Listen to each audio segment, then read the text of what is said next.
did I just open this app to find that y'all have ethnic rhinoplasty videos trending during Black History Month? Don't piss me off. Don't piss me off. Like, the lack of self-esteem that some of y'all have really, genuinely irritates my fucking soul. I am the crazy lady who got a mid-facelift at 42, and I found my doctor here on TikTok.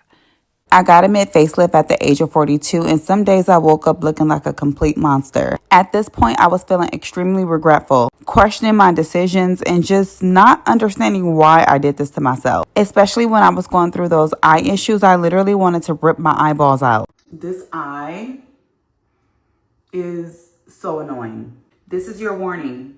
If you have any intentions on potentially getting some type of a mid-facelift or anything to do around the eyes, be ready. Be ready. I thought I was out the clear for like eye infections or whatever the case is, but my eye is doing something. As you guys see, the eye is different from this one. This morning, it was dripping like crazy. Last night, it was super watery and just gross. So we're gonna use Pataday, but I can taste this. I am going through a mental gymnastics with my decision to touch my face right now. I'm not gonna lie, because this eye, it's the eyes. The eyes keep doing something. I don't know what it's doing, but God, we're gonna see where this goes. And I also got this. I don't know. If you're deciding to do a fat transfer underneath your eye, please make sure that you speak to your surgeon and ask him what is the survival rate when it comes to the fat transfer under the eye. I am 3 weeks post-op mid-facelift, and I want to talk about a few things in this video. One being how I feel at 3 weeks. I am still experiencing a lot of swelling. I, from time to time, get a little bit of headaches due to the temporal lift, but it's nothing too much. My mouth incisions, I feel like they're completely healed, but it's more so of shooting pains in my face. I feel like little tingly things inside of my skin. I see a lot of comments in regards to how long is the swelling going to last. I don't know. I think it's like person to person, and the situation just depends. In my case, I am still extremely swollen, and I feel like I'm more swollen in the mornings when I wake up. And as the day go on, it's less and less. But it's still a lot of swelling there, as you see under my eyes. You can still kind of see the unevenness. It's still a lot of swelling there. There's still some swelling on my eyelids. The swelling is there. In regards to pain, I don't feel any pain. It's still more so discomfort at this point, because you cannot lay on your face. And even if you attempt to like lay on a pillow and this part of your face hits the pillow, it hurts. It's like a uncomfortable discomfort feeling. I can't even describe it. One thing I wish I would have known prior to getting the surgery is about my vision. When I was at 2 weeks, my vision started to blur really bad. I already wear glasses. At first I was like, wait a minute. Is it because I don't have my glasses on? But even when I put them on, it was worse. So I don't know if everybody experiences this when they have this type of surgery, but my eyesight was very blurry.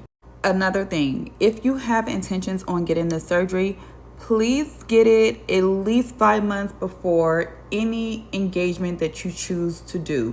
Meaning, like if you want to get it for your birthday, make sure your birthday is like 5 months out, because you don't know how long you're going to look like this. And me personally, I have intentions on going nowhere until my face is completely healed, because I just look beat up or something. I don't know. I don't feel comfortable going to an event with my face like this. Always remember, people who are very secure about themselves do not feel the need to go on strangers' pages leaving comments trying to be shady or trying to be funny. There was no need for this comment, okay? A secure person would never go on someone's post that they don't know just to leave shady comments. Always remember that. So whenever you see weird comments like this or something trying to shade others, just remember the person who is leaving it is probably feeling some type of way about themselves. Now, if I was to go to your page and start leaving comments on your heavily filtered photos, that probably wouldn't be nice, right? So it's probably best that you just leave people alone And understand that anytime you have to leave something like this, it's nothing but self-projection. I am 42 years old and I have zero desire to compete against a younger woman. There is nothing that a younger woman has that I would love to have. I am saying this because I keep seeing comments of people saying, you only want to look younger to compete against younger women for men. I don't think there's a lot of older women online or offline who's wanting to compete against a younger woman, especially for these men. On today's episode of If It Ain't Broke, Don't Fix It. This quote applies to this situation and many women's situation, and it explains why a lot of women end up getting botched. So I'm scrolling on TikTok and this lady pops up who got a facelift and she looks crazy. Like, let's just keep it a buck. You look like an alien. You look insane. She's claiming, oh, it'll heal. Ciao. I don't trust anyone that much to be playing with my freaking face. Y'all stay getting these botched surgery jobs, and then y'all always come to the timeline looking crazy, talking about, well, give us some time. It's healing. Child, I guess. Yeah, it may look a little better, but like I said, you're still gonna look like an alien. So everybody in the comment section was telling this woman, like, yo, you messed up. Like, you botched yourself. Like, what's going on? Like, why would you do this? You know, she got a facelift at 40. Facelifts, in my opinion, they look amazing on old women with sagging skin. Okay, I'm talking about 80-year-old women where the skin is just hanging at that point. Okay, then it could take off like 20 years on you. You know what I mean? Your skin was already tight. Your skin is not severely sagging at 40. When you get facelifts too young, it looked like you got into a car accident and they had to stitch your skin up and like pull it back. Like, like, what the heck? But like when you're older, the results are so T on older women. It be looking so natural on them because that's who it's for. It's not for your little greedy butt, girl. You look fine.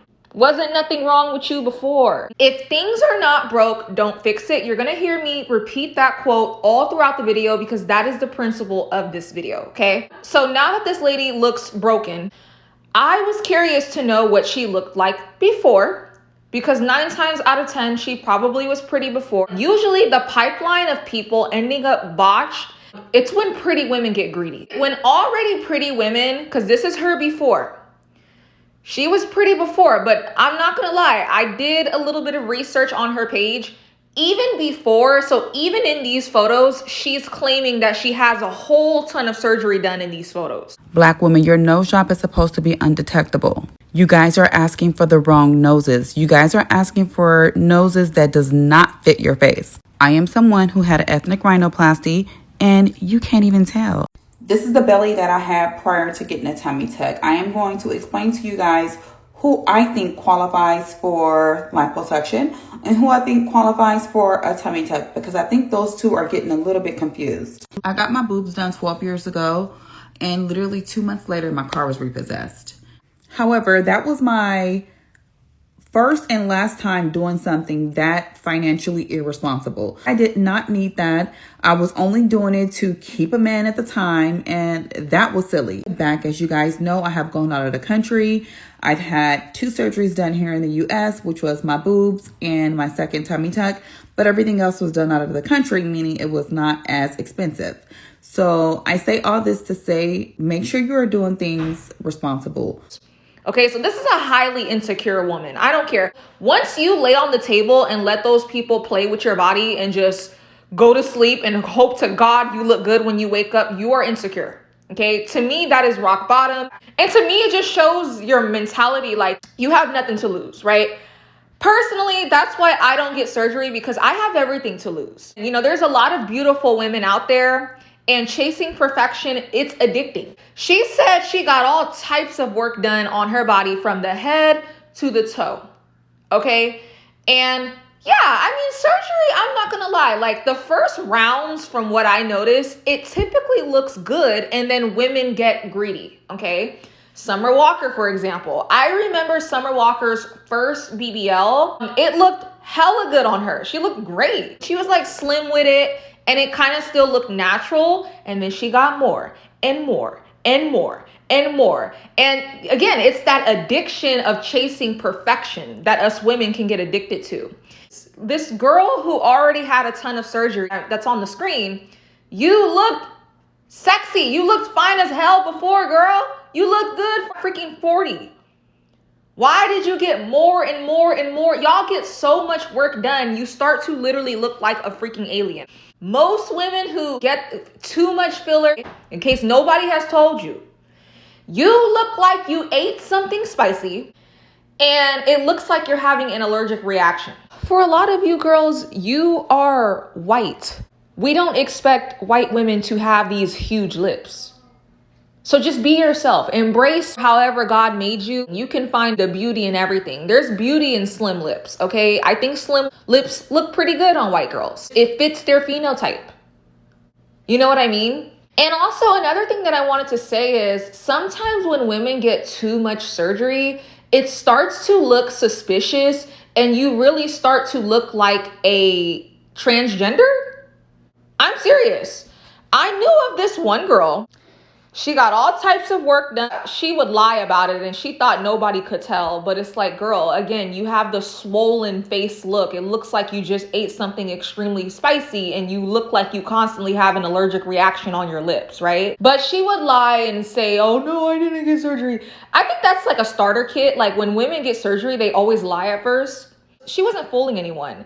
And people would literally ask this girl, like, are you a transgender? She would get asked that all the time. And people would always point out the surgery that she got all the time. It's like you're basically living your life on humiliation ritual mode. And the reason why sometimes excess surgery can kind of start to give, like, are you even a woman, is because if you're a woman, you naturally have feminine features. You naturally have beautiful features already. So it be these men trying to transform into women that have to get all this extra surgery and lips and breasts and, you know, everything is fake on them because they're running away from how masculine they naturally look. So sometimes when a woman gets herself done from head to toe, in today's age, it starts to look suspect. I'm just being honest. So let this video, ladies, be a message. Do things the natural way. Love yourself before you end up botched.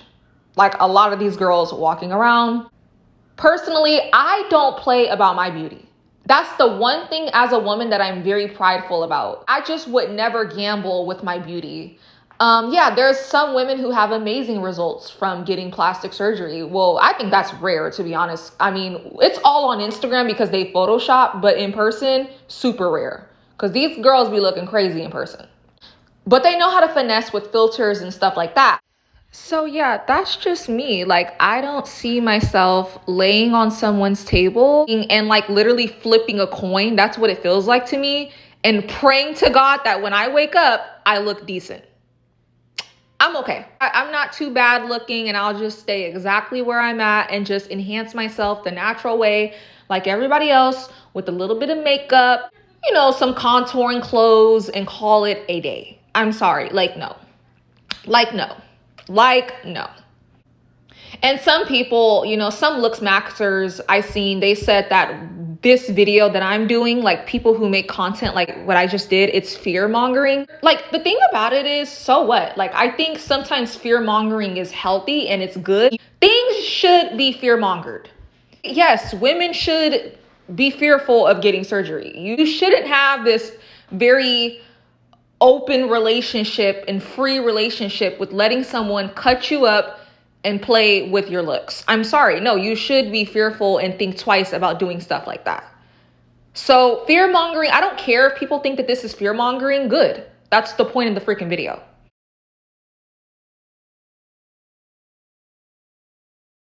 Hey, I'm fear mongering myself. Sometimes I make videos to literally help myself. Okay. Because it's tempting. It be tempting. These girls know how to finesse lighting. I look at some of these girls' Instagram and I'm like, my goodness, you look amazing. But I'm telling you right now, it hardly ever gives that in real life. Okay? In real life, they be getting laughed at in person. Go ahead, say it again. Say it again. It said these BBLs killing you. This is a real hate right here.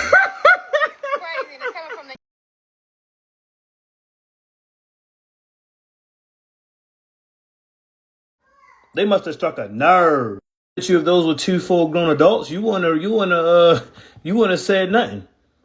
You would be too worried about your BBL deflating and getting that ad beat. Hey, look, man, people can say what they want. Hey, all that people can say what they want. She ain't lying, but BBL is killing y'all. Yo, I do appreciate you getting that done to your body. Your body, your choice. Discourage other young women from doing the same thing and making that same mistake and being built like wisdom teeth. Again, I was friends with a girl that had all this type of surgery, and her life, like I said, was a constant humiliation ritual. People would laugh behind her back. People would talk about how crappy her lips look. But on social media, everyone would comment, "Oh my God, you're the most beautiful girl I ever seen in my life." But in person, no. People were like, "What the hell?" So just, yes, fearmonger yourself and don't do that stuff. I think my biggest regret ever is like getting filler when I was 18, because I had no business getting work done when I was that young. And now it's just making my face look saggy. Like, you see this is all filler. This is filler. This is filler. This is filler. And I did not need all of that. And I'm getting jowls now too because I got Botox in my masseters. And it's just, I feel like everything all combined is making my face look so saggy and so just like not youthful. And I hate it. Like, this is filler. This is filler. Like, I can't get it dissolved either, because when I went back to the place to try and get it dissolved, they said, "We don't remember where we put it, so we can't dissolve it." And like, I am just stuck with my face looking saggy, and I feel like it's gonna get worse when I get older. But I'm hoping maybe I'm just being too hard on myself, but I don't know, I just hate it. And like, you can really see it in like different lightings and different angles. Like, it doesn't look good. Filler never looks good. It never does. I feel like it's bringing my face down. Like, I never had this. I never had these lines here. I only have it now because I got filler in my cheeks, and it's just saggy now, so. I've said this before on my channel. The only time I probably would consider surgery is if I was so ugly, nothing I did helped. Makeup didn't help, nothing. I exhausted all my options and I am just hideous. I'm talking on the look scale, I am literally like a 2, which that is very hard to accomplish. Like, I'm so ugly that my face literally looks disformed. It's very rare. Most people are not that ugly. I was literally going to do a video talking about how most people are not ugly, they're lazy. So be on the lookout for that one soon. I'm going to go into that one. Because I feel like surgery should only be for extremely ugly people that have exhausted all their options, because then it's like, okay, well, you have nothing to lose. But I hate to see women where you were already freaking beautiful before and you got greedy. At least the ugly person, it's like, well, if they end up botched, they was already botched before, so it wouldn't really make much of a difference. That's why I'm saying, like, my face would have to be deformed for me to get surgery and start playing around with my face, because there's nothing to lose. I am cute genetically and I have everything to freaking lose, okay? And you know what? We also have to think about it like this. I look exactly like my mom. People would always be like, "Is that your sister?" You know, yeah, my mom, when we were together, people would ask us that. We look exactly alike. Like, people get shocked at how much I look like my mom. The science behind faces is actually extremely so interesting and beautiful. Like, your face holds your family's history. Like, your face holds history. Your features are not on your face by accident. No, it's telling a story. It's showing your DNA. It's showing your bloodline. They're all placed on there for a reason. For example, certain parts in Africa where it's really hot, that's why Black people have darker skin. Darker skin has more SPF, the melanin, protects you from the sun. Also, like, it's a reason for why everything, even with sometimes with Black people and how they have kinky hair, there's a reason why we have kinky hair too. Like, everything is for a reason, and it's for survival. So I think that that's really interesting. And you know what's horrible? When women get surgery and they have kids, and the kids end up looking like what they looked like before they got surgery. What kind of message do you think that that's communicating to your daughter? Like, to me, that's literally a generational curse. Now your daughter has your old face and is going to be wondering, like, wait, what was wrong with my face? Why didn't mom, like, get rid of my face? Like, You know, why did she get rid of my nose? You know what I mean? Like, you have to really be careful. You like, I don't know. I think about things from every angle. And that's why I'm very responsible with my life. And I don't make too many horrible decisions because I will overthink something. Okay. And yeah, like, just think about when you have kids, what is that communicating? Say if like, I know some women where their whole family, like their family is just very flat chested. And then say you go out to get your breasts done. But, you know, being flat-chested is a part of your family's genetics. It's how y'all recognize each other. I'm serious. So what is that communicating when your daughter ends up having those genetics and now you got your breasts done? It's going to make that little girl feel insecure. So I always consider my future kids with everything that I do. I'm going to get going, though, because I am rambling. But this was a very interesting conversation. And for more conversations like this, just subscribe to my channel, okay? All right, let me get going because your girl got to keep up with her looks naturally and I got to hit the gym. So yeah, all right, y'all. Bye.